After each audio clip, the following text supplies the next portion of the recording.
What's a story your friend told which you initially thought was bullshit, but turned out to be true? Back in elementary school, chubby friend told our group that he could do a backflip on his trampoline. Of course, no one believed him as he was one of the most unathletic dudes in the school, or so it seemed. We went to his house after school and that MF hit 6 in a row before jumping off the trampoline and spraining his ankle. My friend is a pirate. Like legit jumped from one boat onto another to start a fight and has piracy on his record.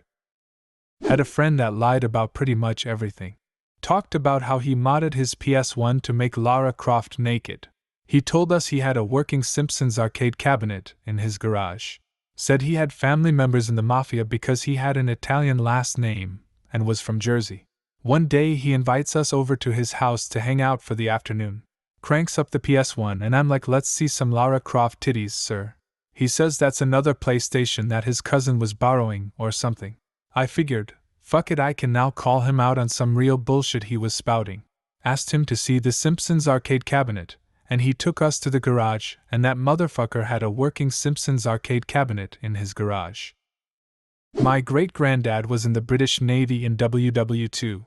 A bomb dropped by the Germans landed on their ship but didn't detonate, so my granddad and his friend ran towards it and hurled it off the ship where it exploded underwater.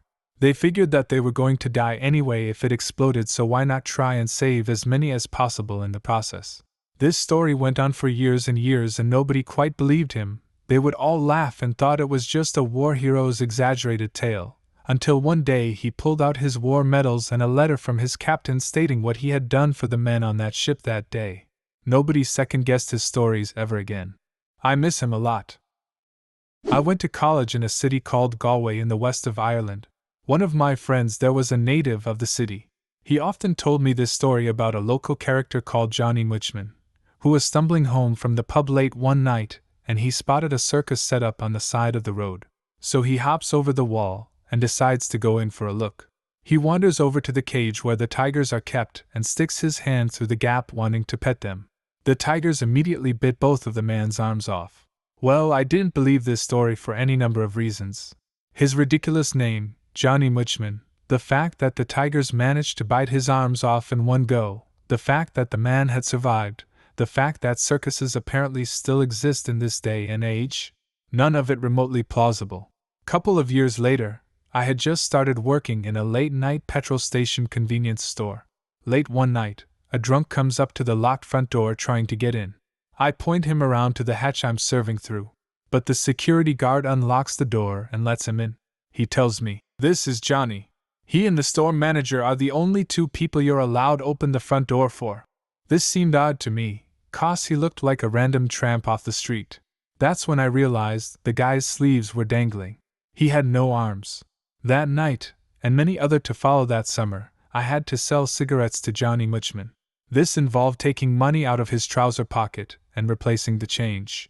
It also involved opening the cigarette pack, putting a cigarette in his mouth, lighting a match and then putting the cigarette box and matches in his jacket pocket. A few weeks later I met a friend of mine who worked as a barman in the city. We got to talking about Johnny Muchman. Apparently, he drank a lot in the bar my friend was working in. All day in the bar drinking pints of Guinness through a straw.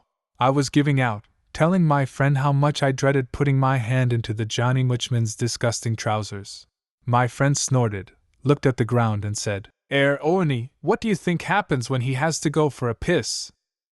My friend in HS told me he was banging the new driver's ed teacher. I didn't believe him until she was arrested. 9/11, a coworker told me a plane just hit the World Trade Center.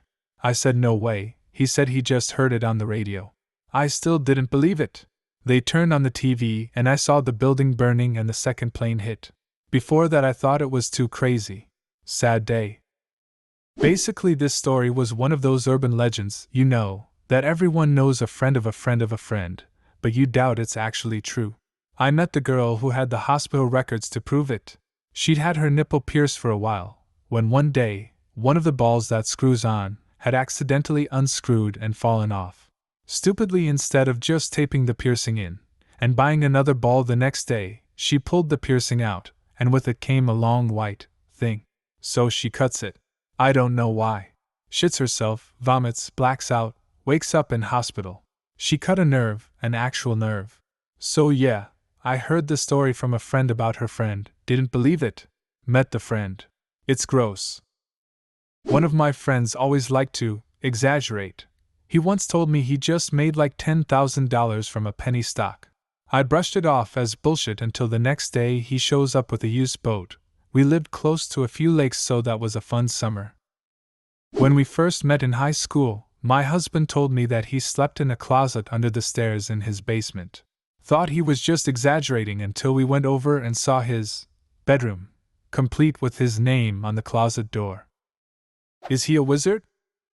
Haha, I thought he was trying to base his lie off Harry Potter, but it turns out at the time he was living with his parents, both sets of grandparents, and 5 other siblings, so he volunteered to sleep under the stairs. I worked in a lawyer's office when I finished school, 20 or so years ago now. Really bonded with this one guy who was as low in the pecking order as I was. We'd go to the pub for lunch every day, get a nice little buzz going, and just talk about random stuff, except he would always change the subject when I asked about his life before the office. One lunchtime, he had a couple more beers than usual and started to tell me this story about how he hadn't always been known by the name he was using, that in actual fact he was on the run because his dad was a big-time recreational drug manufacturer, and he used to work for him as a dealer, and that one day a few years before I met him they had been raided by the police. His dad went to prison for a while, and they didn't catch my friend because he had long, flowing hair at the time, and the team that had them under surveillance thought he was a girl. I laughed it off, figured he was just saying it to impress me or something, didn't mention it again. A couple of weeks later, we're at his place. He puts the TV on, grabs a VHS tape off the shelf and tells me to watch. It's a recording of a report from the national news about his dad, and they show a bit of the surveillance footage of the mysterious girl who is 100% unmistakably actually my guy from work.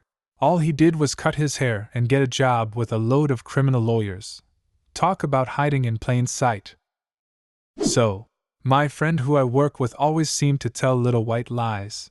He's half Filipino, half English, and on his birthday last year, he said he received a card at work from a guy called Wolfie who literally ran in, dropped the card off, and ran out.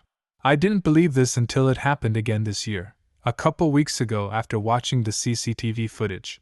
The card read, "Dear Chinese boy who works here. Happy birthday. Wolfie." That was it. Nobody knew who Wolfie was, nor how he knew my friend or his birthday. He also dropped one off at Christmas, and this guy Wolfie runs in with his hood up, drops the card at reception, and runs out. Super weird. Do you have a similar story? Leave a comment, and subscribe to the channel if you want to see more videos like this one.